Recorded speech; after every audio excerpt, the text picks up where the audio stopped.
What's going on, everybody? Keith, Two Guys How To. It's a Sunday, June's at home, and I'm out fixing a couple things while the weather's actually a lot warmer than it has been. So today I'm actually working on some Hpop, or the high pressure oil lines, on a F350 7.3 turbo diesel. You might have a Chevy or whatever, and you got the same high pressure lines depending on what trucks you have, running what motors, etc. So but the problem is you need a special tool. So some of the tools you order are 10 bucks. They might fit, they might not. They're all just kind of generic. And the Hpop lines, if you guys can see them with me on these Ford, you got one going into the rocker cover back there, and it comes up onto this pump that's down there. And the two lines go in the pump. One goes in this side of the rocker cover, the oil line, or actually the head, excuse me, and the other one goes into the other side of the head. And they're a little bit of a pain to get down there too. And I just did a O-ring change in one of the fittings and fixed that. And I ordered a tool. Normally I just use screwdrivers.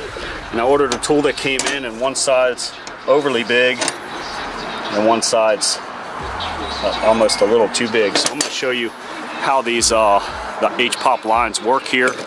Let's see if I can get my camera set up to where you guys can see me and what's going on.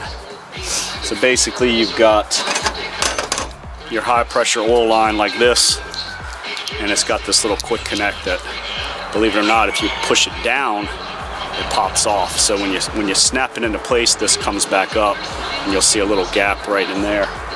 So if you look at the tool, the one that they sent you, it's way too big, and it's crooked. And it's heavy duty steel, but this one kind of works, but it actually almost needs more of a bevel, so I'm going to grind it down.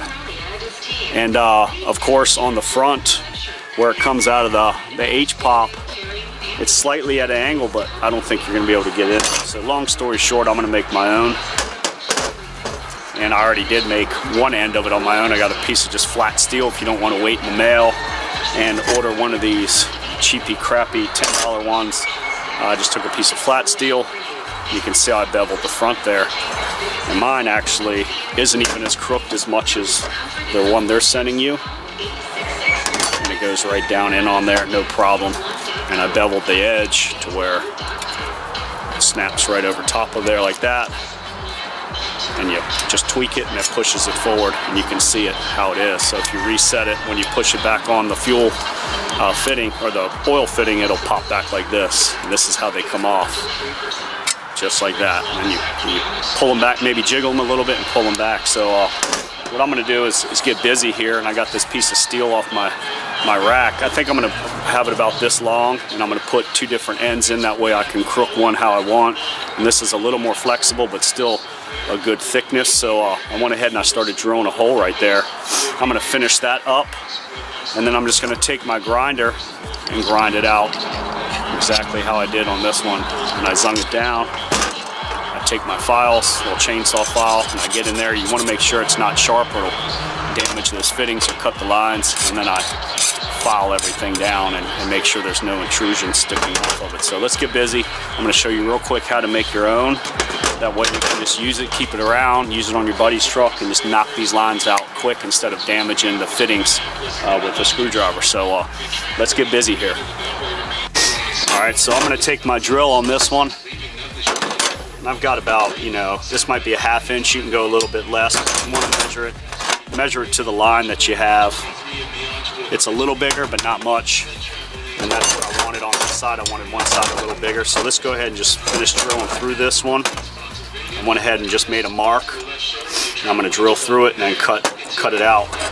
I'm going to go through the back side now.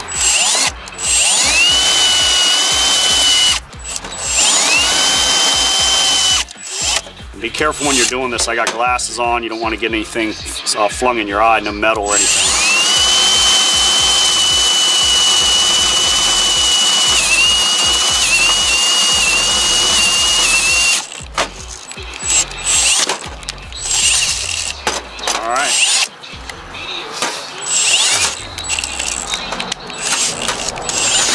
I should be using a drill press, but I'm trying to do it outside to show you guys. There we go. That's what we want. I'm going to grind it out a little bit. take that grinder and cut it across the front there.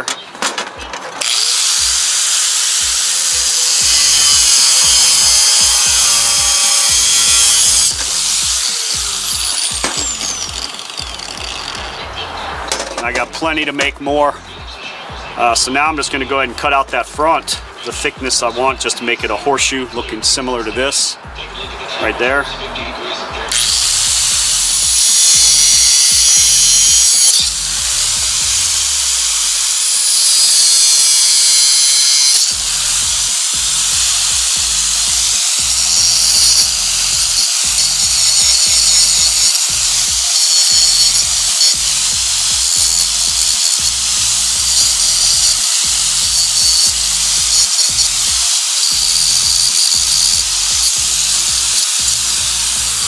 I'm going to grind the bottom. I'm going to bevel it a little bit like a ramp, just so it'll slide down under that fitting really well.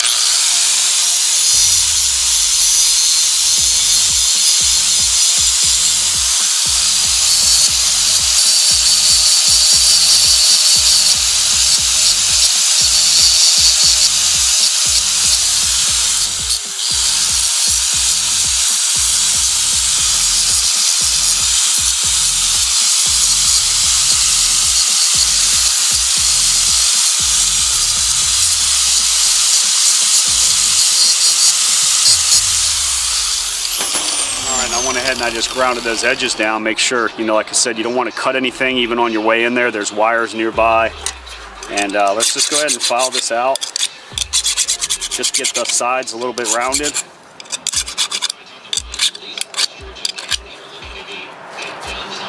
Yeah.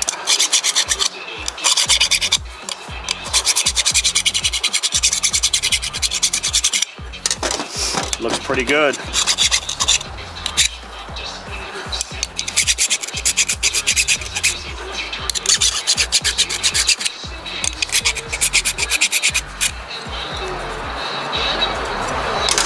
Yeah, we're good, and you can see right there.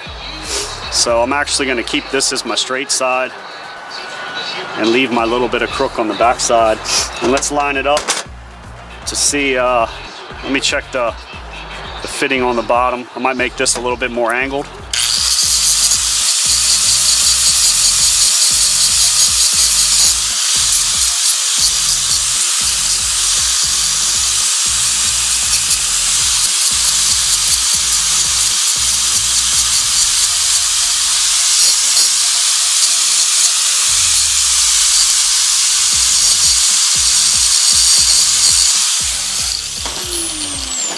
One quickie go over here.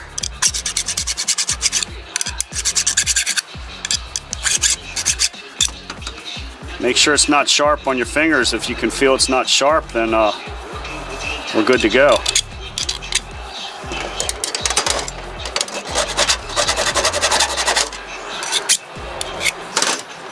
All right, let's check it on our fitting here. Let's push this back up. This is how it's going to be coming off the Hpop motor, and it's going to be going over to your head, or crisscross from you know, your passenger side or left side from the pump, actually the Hpop pump, to the head. And we'll check the other bent end that I got. Boom, it's a perfect fit. And let's check the side that I just did real quick. And it's a perfect fit. So basically when you push that in, it pushes that quick connect down, and you just grab it and pull it out. Simple. That's it. So this is my go-to tool. This one, I'm not going to send it back, but you can see the difference in the length in them and in the width. It's hard to get it down in there once you start getting near that pump. Sometimes you got to go through some wire connectors. This one's about, 3/4 of an inch versus this one. You can see the difference there. So this one's fine. If I need to adjust this, I can bend it. It's still strong enough to fit down in there. And push these open either way I go. The side I just made is right there, and then the side I made earlier today to do my work is done. So now that I'm all super dirty, no big deal. You can paint this up, label it, stamp it, or whatever. And you save yourself 10 bucks on one of these crappy ones. Just get yourself a piece of steel. It's about 1/8 of an inch thick, and it's pretty rigid. Don't use any cheapy stuff, and you're good. So I'm done. I'm out of here, and on to the next thing. Now another tool in the drawer, and save that money, fix it yourself, and buy more parts. Keith 2 Guys How To. Make that Hpop tool, the removal tool, yourself. Crook it however you want. You'll see once you're up on that motor how you want it to sit. Or you can spend $10 on this one that might or might not work. This end will work, the other end will not work. So it is what it is. Custom make it yourself. I'm out. Check out the other videos. They might help you fix something. And we're always here to answer questions. Later.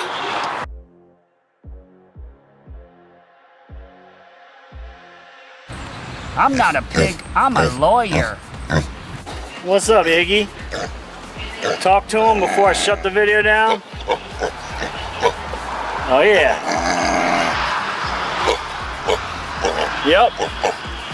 You're not a pig, you're a lawyer. He's not a pig, he's a lawyer. Peace.